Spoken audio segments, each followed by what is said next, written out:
Hi girls, this is another week of Cin4LeZ, and as I told you last week, we're not going to really have a wealth of films to talk about until the end of the year.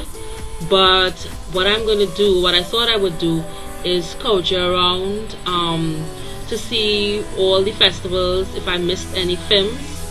And apparently I did. I went to Outfest. I went through the Outfest festival that was held in July this year, between the 8th and the 18th, and apparently I missed 3 very beautiful films, 1 documentary and 2 films itself, 2 movies.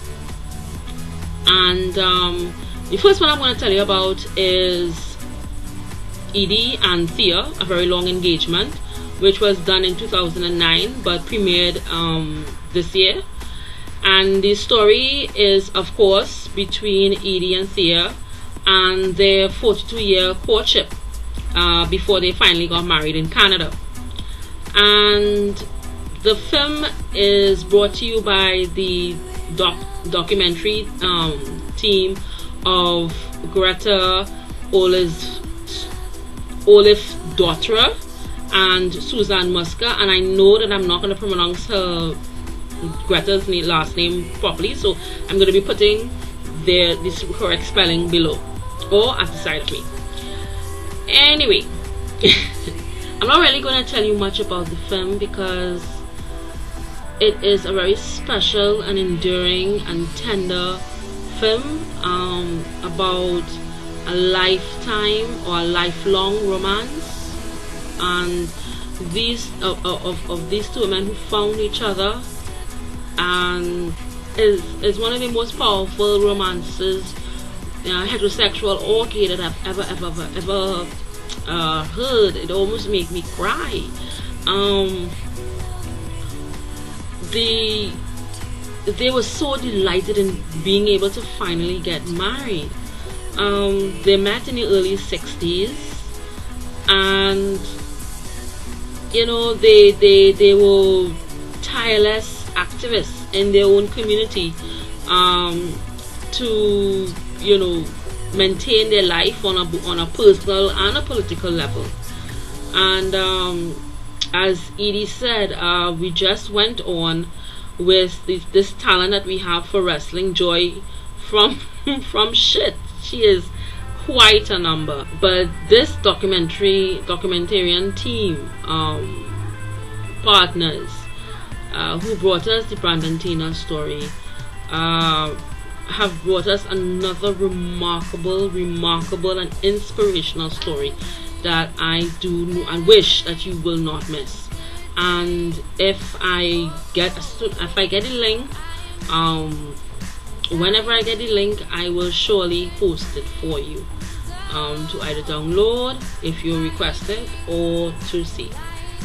The next film that I'm going to be going on is a feature by Stephen Balderson, and what he did with this movie is like a homage to the films back in the 50s, well actually 60s and the 70s, that were more like the B films, the women in prison kind of lesbian wild woman kind of films.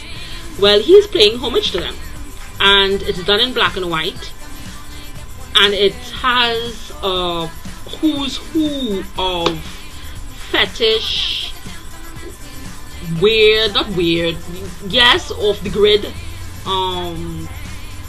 off the wall, off the chain, off their minds cast that it's unbelievable, from Karen Black to Susan Taylor, Jane Welling, Wheeling, sorry, from the Go-Go's. Remember the Go-Go's? If you're too young to remember the Go-Go's, look it up.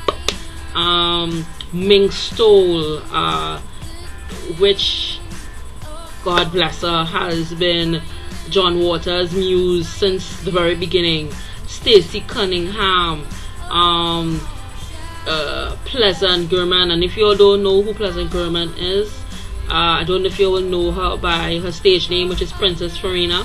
She's a belly dancer and a burlesque dancer, but the documentary's name was Underbelly, sorry. So anyway, the story is about Daisy, which is portrayed by Starina Johnson, and she's an innocent woman who, you know the story, who's been framed, but it is time for killing her mom and been put in jail to be hanged. Her sentence was to die. Of course, she's both condemned by press and by the public, and there is the set of women and the whole new rules of the prison, and this is well taken out of the scripts of the film noir of the 70s, you know, with the jazzy finger snapping kind of, you know, I'm gonna get you kind of throwback into the way bygone era. There's a kind of Tennessee Williams style kind of verbal sparring between the characters. It's like non-stop action, stereotypical bad girl jailhouse, all the hijinks, and it's really good, and it's there to make the audience basically lose who's good, who's bad, and who's, you know, evil and whatnot. So this was also filmed in 2009, and it had a 2010 release. I have put the trailer and the link for their web page below. Alright, and Steve Balderson, not only did he direct it, but he also produced it as well, and he was one of 3 contributing writers, along with Frankie Carans and John Nickham, who have writing credits on the feature. Okay, so our third film, this is going kind of very quickly. Our third film is a wonderful, unpredictable fantasy land of such a simple, overstated, overdone storyline. It told in the most unique fashion, and this movie is called Spock, and it is from the brain of J.B. Gurman Jr., who wrote, and directed this little wonderful 90-minute film. It's a musical comedy, and musical not in the sense of singing and such, but of dancing. And I found it's another dancing movie.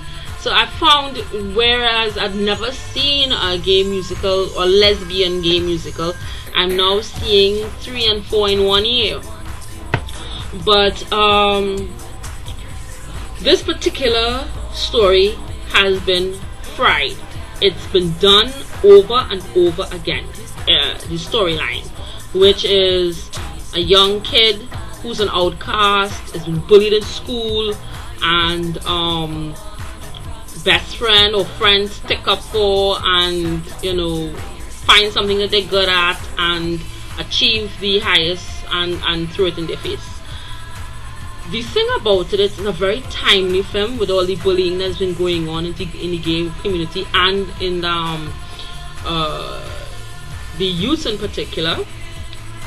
And one, instead of making them just gay, he made the principal character Spock, who is played by Savannah Sterling, a 13-year-old hermaphrodite, and her best friend is, and I'm not kidding about these names, because I must tell you before I go on, this film will make you either love it really bad or hate it very badly, because it pokes fun on stereotypes, it pokes fun on people, it pokes fun on itself.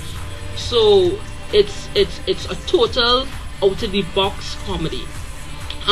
So the names are, starting from the names, there is Spock, as I said, played by Savannah Sterling. The bully that has been harassing her from the girl gang, their leader name is Betsy Biotch, played by Rachel J. Fox. Her best friend neighbor trailer park from the trailer park is named Tootsie Roll, and she's played by Sydney Park. And what Spock feels is the only way to really show up on Betsy's gang is to beat her in this dance competition. And so she enrolls Tootsie to teach her all the best booty popping moves, the hip hop style. And it actually has some really good dance moves. 1, 2, the soundtrack is almost perfection. And I say almost perfection because of a number of films that came up with some really good soundtracks. But it features vintage 90s music from Two Live Crew, JJ Fast, Supersonic, Dimple T's, Get It Girl. And on top of that, it has a score by Casey James and the Stay Puft Kid. Real hot. They have like dance sequences all over the school.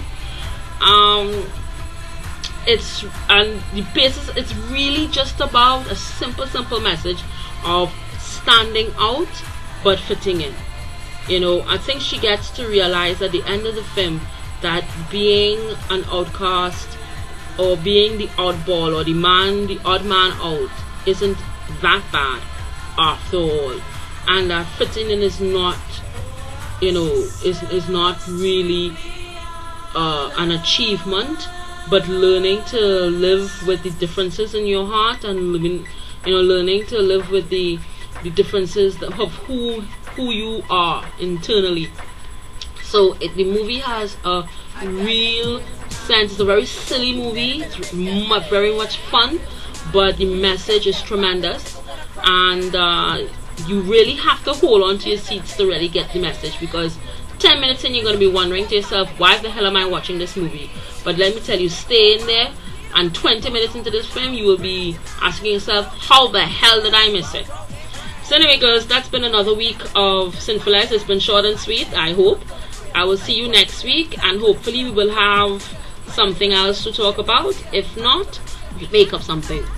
Oh yes, before I go, I just wanted to tell you all that lip service week 3 just went by, and it's been going very grand, people.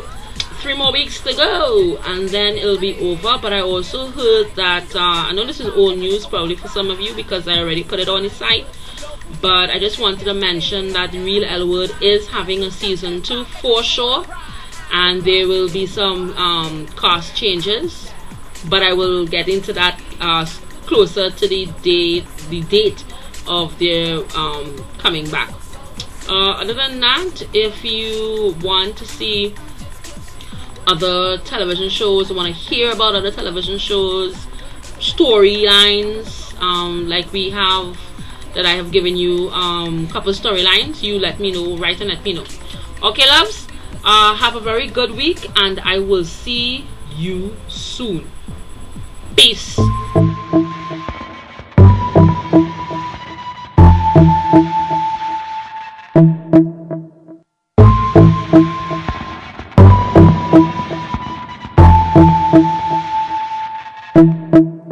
I'm naked, I'm numb, I'm stupid, I'm staying. And if Cupid's got a gun, then he's shooting.